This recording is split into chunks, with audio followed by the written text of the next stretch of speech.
कार्यक्रम देखिए, हर भारतीय के लिए, बल्कि मैं तो कहता हूँ हर इंसान के लिए शिक्षा एक बहुत अहम स्थान रखती है। और अशिक्षा ही एक देखा जाए तो कैंसर जैसी बीमारी है। और ऐसे दिवस पर वैसे तो हिंदुस्तान में बहुत तेज़ी से सरकारी गैर सरकारी शिक्षण संस्थाएं हैं। हर बच्चा पढ़ा लिखा हो, ज्ञान हो उसको, और व्यवहारिक ज्ञान हो, केवल किताबी ज्ञान ना हो। और ये इसी प्रकार का दिवस हमको पहली बार नहीं, क्योंकि हमें से तो बार बार लगभग हर साल मनवा लेते हैं। 23वां है। और ये हर आदमी के परिवार के दिमाग में आना चाहिए कि मेरा कोई भी बच्चा सही शिक्षा के बगैर ना रहे। सही शिक्षा का मतलब जीवन में वो शिक्षा जिससे उसने आगे बढ़ना है। इसलिए हम बधाई देते हैं सैनिक सहित सभी साथियों को जो इस प्रकार का प्रोग्राम हर बार करते हैं। और इसके माध्यम से आज क्योंकि नई शिक्षा नीति भी देश में लागू हो चुकी है।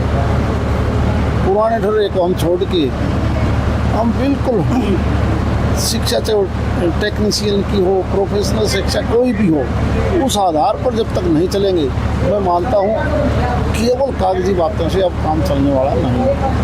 आज मन की बात कार्यक्रम जी सुना गया, इस तरह से किन विषयों को लेकर के आज प्रधानमंत्री जी के द्वारा? देखिए, मन की बात में माननीय प्रधानमंत्री जी ने स्पोर्ट्स से लेके और स्पोर्ट्स के भी ग्रामीण क्षेत्र में कि हमने अपने हेल्थ को इम्प्रूव करना है, तो हर बच्चा किसी न किसी गेम से जुड़े, तभी तो उसकी फिजिकल डेवलपमेंट होगी।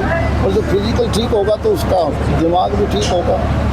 इसके बाद सामाजिक चीज़ें जिस प्रकार उन्होंने बताई, उदाहरण के तौर पर बिजली के बारे में एक बहुत अच्छी चीज़ लेके गए कि जो बिजली हम यूज करते हैं वो कहीं ना कहीं हाइडल से, थर्मल से बनती थी और उससे प्रदूषण बहुत होता था।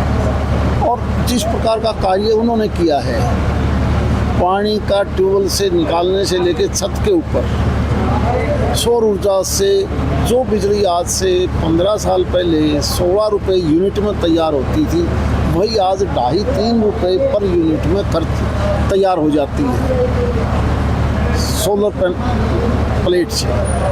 उसके यूज से हम प्रदूषण से भी बचेंगे और बिजली का पैसा भी हमें नहीं लगेगा। और आजकल तो हर स्टेट में छोटे किसान को, छोटे परिवार को लगभग 80% से ज़्यादा सब्सिडी देते हैं ताकि उससे वो गुजारा कर ले। तो इस प्रकार के जो आज प्रोग्राम दिए माननीय प्रधानमंत्री जी ने, मैं कहता हूँ ये एक नहीं, हर मंथ के आखिरी रविवार को ये प्रोग्राम होते हैं और करोड़ आदमी केवल देश के नहीं विदेश के भी देखते हैं। इससे हमें बहुत कुछ शिक्षा मिलती है अपने जीवन की। बात करें कांग्रेस पार्टी वोट चोरी के मामले को लेकर के प्रदेश भर में करने प्रदर्शन करने, किस तरह से देखते हैं? विपक्ष कोई ना कोई जीने के लिए, अपने आप को लोगों के बीच में रखने के लिए कोई ना कोई झूठे साथे लेके आती है। ये उनका काम है। व्यवहारिक काम जब होता है जिसके लिए वो बनाए हैं, विधानसभा में विधायक, पार्लियामेंट में राज्यसभा हो, लोकसभा, उनके लिए चुने जाते हैं कि देश को आगे बढ़ाने के लिए आपको टाइम मिला है। अब बहुत गिनती के आदमी हो पार्लियामेंट में भी, विधानसभा में भी, आप अपने अच्छे सुझाव दो ताकि ये देश आगे बढ़ सके। और वो जो बीमारियां हैं जो जिनको दूर हटाना है, उनके लिए भी कानून में कोई अमेंडमेंट हो। हैरानी की बात है, वहाँ तो वो बाइकाट करते हैं, वहाँ चर्चा में हिस्सा नहीं लेते, सड़क के ऊपर आके अनाप शनाप बातें करते हैं। आज इस वक्त इस बात की ज़रूरत नहीं है। ज़रूरत है कंस्ट्रक्टिव दिमाग की कि पॉजिटिवली आपने देश को कैसे बढ़ाना है, उस बात की चर्चा करें।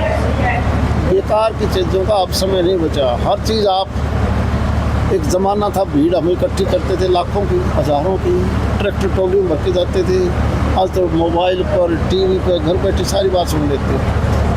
आईटी का ज़माना आ गया। आईटी का सही में फ़ायदा उठा के अब हमें पॉजिटिवली हमने परिवार को, सोसाइटी को, प्रदेश को, देश को आगे कैसे बढ़ाना है, उस पर काम करना चाहिए।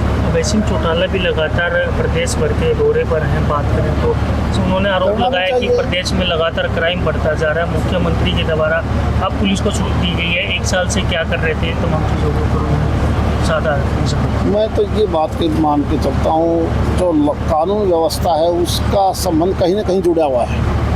और मेरी सोच के मुताबिक माननीय प्रधानमंत्री जी भी इस बात पर फोकस करते हैं। ये जो करप्शन है, भ्रष्टाचार हम जिसको बोलते हैं, उसी का दूसरा पार्ट है मिलावट। और भ्रष्टाचार की वजह से ही एक जगह पैसा ज़्यादा इकट्ठा हो जाता है, दूसरा काम करने वालों को मिलता नहीं। ये जो बड़ा डिफरेंस आया उसकी वजह से क्राइम पैदा होता है। और इसके लिए सामाजिक संगठन, संस्कार, संस्कृति उनको जिंदा करना ज़रूरी है। और हम सब ने मिलके इस करप्शन के खिलाफ एक अभियान छेड़ना चाहिए कंप्लीट। और इसी की वजह मैं मान के चलता हूँ, ये जो बेरोजगारी को दूसरी तीसरी चीज़ या जल्दी पैसा कमाने के चक्कर में बगैर काम करके उन लोगों की पार्टिसिपेशन ज़्यादा होगी। इसलिए आओ हम सब मिलके सामाजिक संगठनों के माध्यम से, परिवारों के माध्यम से ये सारी चीज़ें करेंगे, क्योंकि हमारे परिवार टूट चुके हैं, सामूहिक परिवार नहीं रहे। ये चीज़ें जो आई हैं वो केवल सामाजिक चरित्र ही सुधारेगा, तब जाके बात बनेगी। अकेला किसी एक के कहने से नहीं सुधारा, तो हमें दिमाग बदलना पड़ेगा सब। सबसे पहले तो आज शिक्षक दिवस के उपलक्ष्य में जो शिक्षाविदों को सम्मानित किया जा रहा है, मैं भी एक शिक्षक होने के नाते हमारे सांसद महोदय चौधरी धर्मवीर सिंह जी का स्वागत और हार्दिक आभार व्यक्त करता हूं कि इन्होंने अपने व्यस्तम कार्यक्रम में से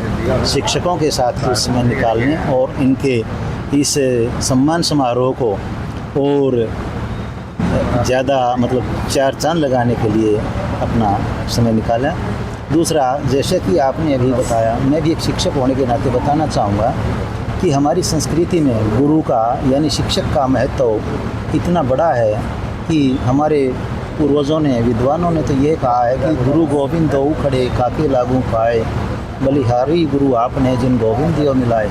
यानी भगवान से मिलने का रास्ता भी गुरु ही बता सकता है, जिसके लिए एक आदर्श शिक्षक, एक आदर्श पथ प्रदर्शक होने की हमें ज़रूरत है। और आज जो ये जोहड़ी हनुमान मंदिर में महंत चरणदास जी के सानिध्य में जो ये कार्यक्रम हो रहा है, इसके लिए मैं सभी को बहुत बहुत हार्दिक बधाई देता हूं और शुभकामनाएं देता हूं कि जो जिम्मेवारी समाज की सभी शिक्षक साथियों पर है उसे समझें और अच्छी तरह से उसको निभाएं। बात करें स्टेट परीक्षाएं का रिजल्ट जारी, जहाँ तक स्टेट का सवाल है, लगभग सारी प्रक्रियाएं पूरी हो चुकी हैं। बस अब रिजल्ट आखिरी स्टेज में है, जहाँ एक बार क्रॉस चेकिंग की जा रही है कि कहीं किसी परीक्षार्थी के साथ कोई किसी प्रकार का अन्याय ना हो जाए। क्योंकि मैं बार बार यह शब्द दोहराता हूँ कि परीक्षार्थी जो परीक्षा में बैठता है, एक आशा उसके दिमाग में और मन में होती है कि मेरे साथ उचित न्याय हो। और इसी उद्देश्य से सभी परीक्षार्थियों के भविष्य को ध्यान में रखते हुए जल्दी ही हम स्टेट का परीक्षा परिणाम घोषित करने जा रहे हैं। आज डॉक्टर सर्वपल्ली राधाकृष्णन जी की जयंती और जन्मदिन के उपलक्ष्य में जो हमारा लगातार जो कार्यक्रम चल रहे हैं, 22वां ये जो है शिक्षक दिवस सम्मान समारोह, शिक्षकों को सम्मान देने का एक ये अवसर जो साल में हम मनाते हैं, वो 7 दिन तक चलेगा। आज से शुरुआत है और लगातार 7 दिन तक उन शिक्षकों को जो शिक्षा के क्षेत्र में काम कर रहे हैं, जो समाज की गतिविधियां जो हैं उनके लिए काम कर रहे हैं, जो युवाओं के लिए काम कर रहे हैं, पर्यावरण और प्रकृति के लिए काम कर रहे हैं, जिन जिन के अपने अच्छे काम हैं, तो उनको हमने चयन किया है और उनको यहाँ बुला करके आज उनको लगभग 101 शिक्षक और शायद 50 से करीब जो सेवा हेतु पुरस्कार दिए जाएंगे। और माननीय सांसद हमारे धर्मवीर जी और हरियाणा विद्यालय शिक्षा बोर्ड के चेयरमैन डॉक्टर पवन शर्मा जी के नेतृत्व में उनके अतिथित्व में ये कार्यक्रम रखा गया है। युवा जागृति जन कल्याण मिशन ट्रस्ट के द्वारा लगातार ये 22वां कार्यक्रम है। लगातार हम उन शिक्षकों को सम्मान देते हैं जो शिक्षक समाज के लिए समर्पित हैं।